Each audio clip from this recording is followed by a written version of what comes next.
तमाम बारामती लोकसभा मतदारसंघातल्या सगळ्या मतदारांचे राष्ट्रवादी काँग्रेस पक्ष, शिवसेना, काँग्रेस पक्ष, आम आदमी पार्टी आणि प्रकाश आंबेडकरजी आणि सगळ्या मित्रपक्षांचे मी मनपूर्वक आभार मानते।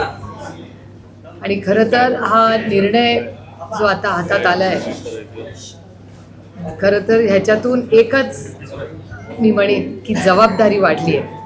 आणि आज आमच्या या गुलालामध्ये आपणही सगळे सहभागी झाला, ह्याबद्दल मनपूर्वक आभार मानते।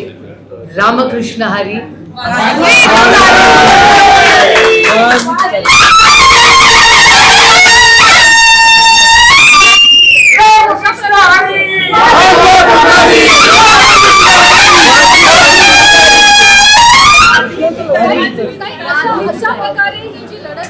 अशा प्रकारे लढत खरं तर होऊ नये अशी अपेक्षा राजकारणात नेहमी केली जाते, पण घरी अशा पद्धतीनं दोन गट पाडून ते समोरासमोर उभे करून आज ती लढत झाली आणि त्यात तुमचा विजय झाला।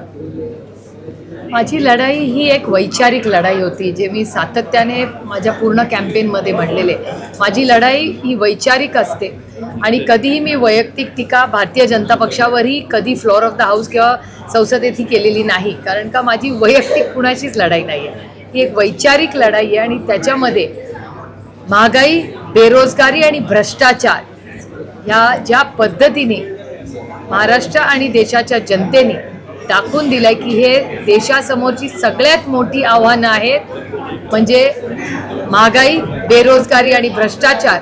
आणि ज्या पद्धतीने भारतीय जनता पक्षाचे खासदार हे आमच्या समोरच बोललेले आहेत की संविधान बदलायची भाषा जी त्यांनी काढली, आणि ज्या पद्धतीने आईस म्हणजे इन्कम टॅक्स, CBI आणि EDचा जो वापर, गैरवापर, हा सगळ्याला मला वाटतं महाराष्ट्र आणि भारताच्या जनतेने त्याचं उत्तर दिलेलं आहे। काही पहिल्यांदाच तुमच्या बहिणी तुमच्या समोर उभ्या होत्या, त्या राजकारणात पहिल्यांदाच उतरल्या आहेत, पहिल्यांदाच त्या निवडणूक लढलेल्या आहेत, त्यांनी जी लढत दिली त्याबद्दल तुम्ही काय म्हणाल? माझी लढाई वैयक्तिक कुणाशीच नव्हती, माझी वैयक्तिक लढाई NDAशी होती।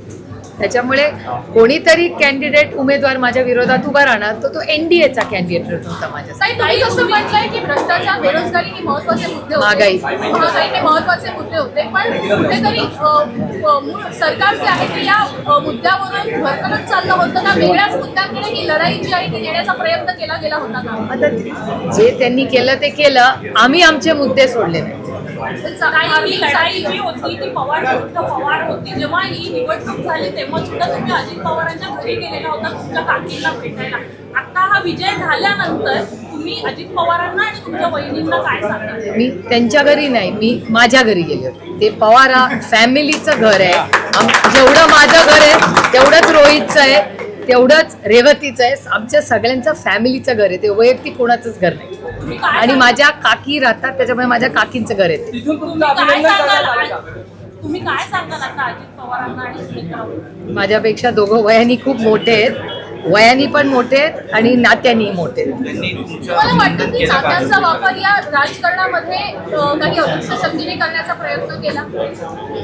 अदृश्य शक्ती काय काय करू शकते आपण सगळ्यांनी पाहिलेलंच आहे, त्याच्यामुळे आता अदृश्य शक्ती त्याबद्दल अजून काही मी बोलणं मला वाटत नाही संयुक्तिक राहील।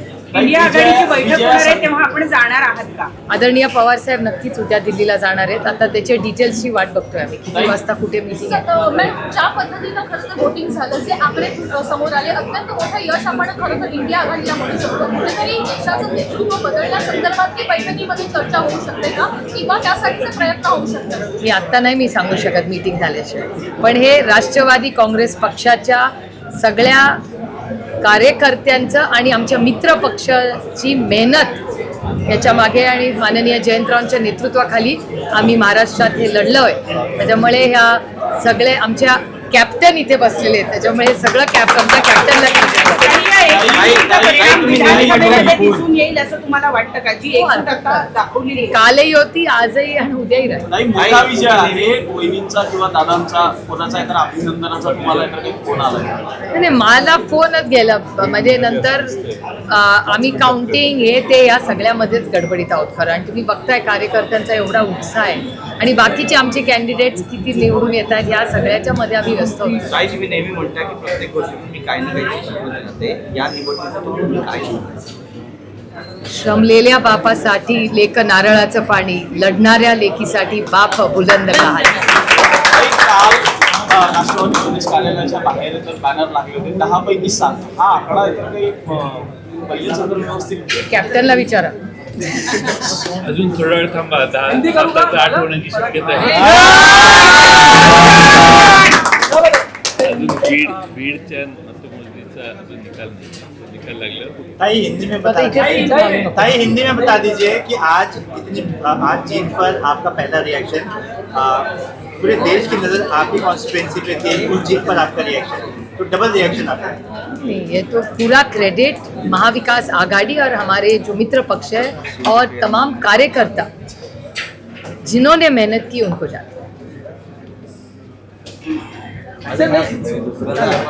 सवाल ये है कि पवार वर्सेस पवार करने की कोशिश की गई. इस वक्त आपने कहा कि ये सब बीजेपी कर रही है.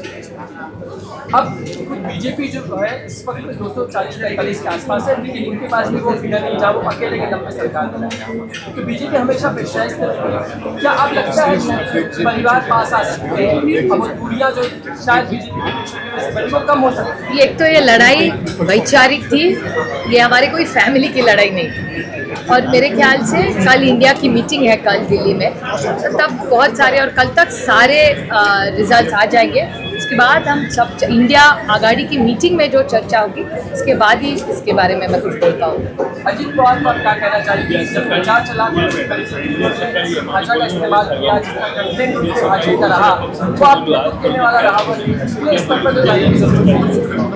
मेरे ख्याल से मुझ पे जो संस्कार हुए अपने उम्र से और ओहदे से बड़े, उनके बारे में कभी कुछ कहना नहीं चाहिए. इसके अलावा ये हम अगर राष्ट्रीय स्तर पर देखें तो उमर अब्दुल्ला हर टूर में नजर आते हैं.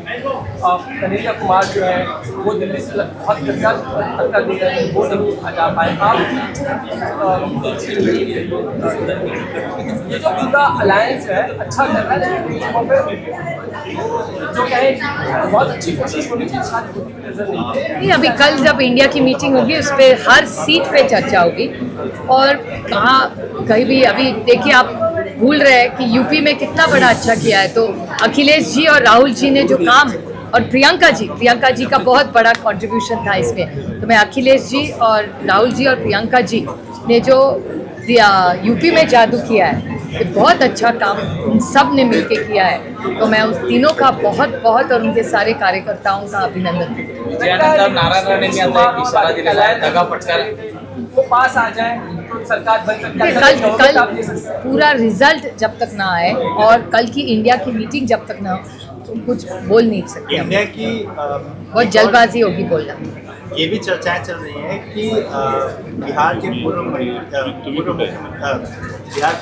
को ये भी उप प्रधानमंत्री का एक ऑफर दिया गया है कि मैंने तो नहीं सुना ये.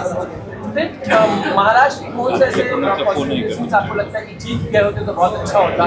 सातारा, आपको बहुत सातारा और रावेर दोनों में हमको बहुत दुख हुआ क्योंकि हमारी बहुत अपेक्षा थी और हमारा कैंडिडेट भी बहुत अच्छा था. सातारा हमें बहुत दुख हुआ. रावेर में भी बहुत कोशिश की, लेकिन यश यहाँ अगले बार और मेहनत करेंगे. लगता है आने वाले समय में जिस तरीके से आप लगातार आईएस के बारे में और इनकम टैक्स CBI ED लगता है वो पॉलिटिक्स जो चली है अब उसके खत्म होने का दौर खत्म हो जाएगी. होना ही चाहिए.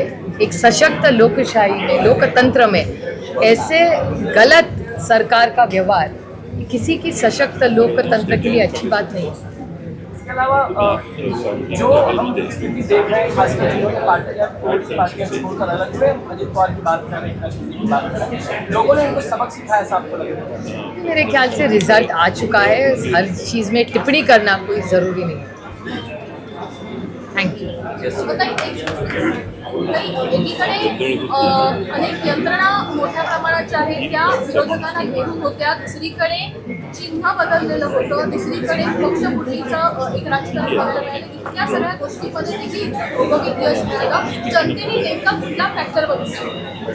महागाई, बेरोजगारी आणि भ्रष्टाचार आणि कार्यकर्त्यांचं कौतुक की कार्यकर्त्यांनी कष्ट करून चिन्ह गाव वाडी वस्तीवर पोहोचवलं. एक शेवटचा प्रश्न विचारते. ताई, एकीकडे जे आहे ते विरोधक म्हणजे आता सत्ताधारी अशा पद्धतीनं आरोप करत आहेत की महाविकास आघाडीच्या यशाला एम फॅक्टर जास्त महत्वपूर्ण ठरला आणि पाकिस्तानातून काही पत्ते निघाले म्हणून त्यांना यश मिळालं असा आरोप केला जातो. मला नाही माहिती बाबा काय आहे. कई चुनाव में तुतारी चिन्ह नया रहा. तू बरोबर मी कसं होणार तू बरोबर ताई ताई तू बरोबर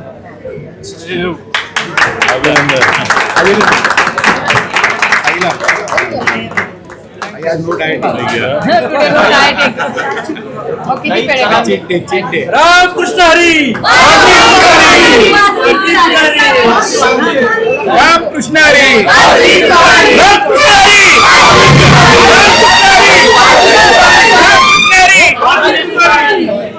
अजून एक तुम्ही इथं बसून यांनी फार काम केलंय.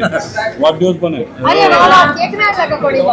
अजून एक इकडे हा वर्माजी पेढा नाही खाया पुरा द्या त्यांना. काही जनांगे फॅक्टर तर किती महाविकास आघाडी करता येतात फायदेशीर काय सांगा.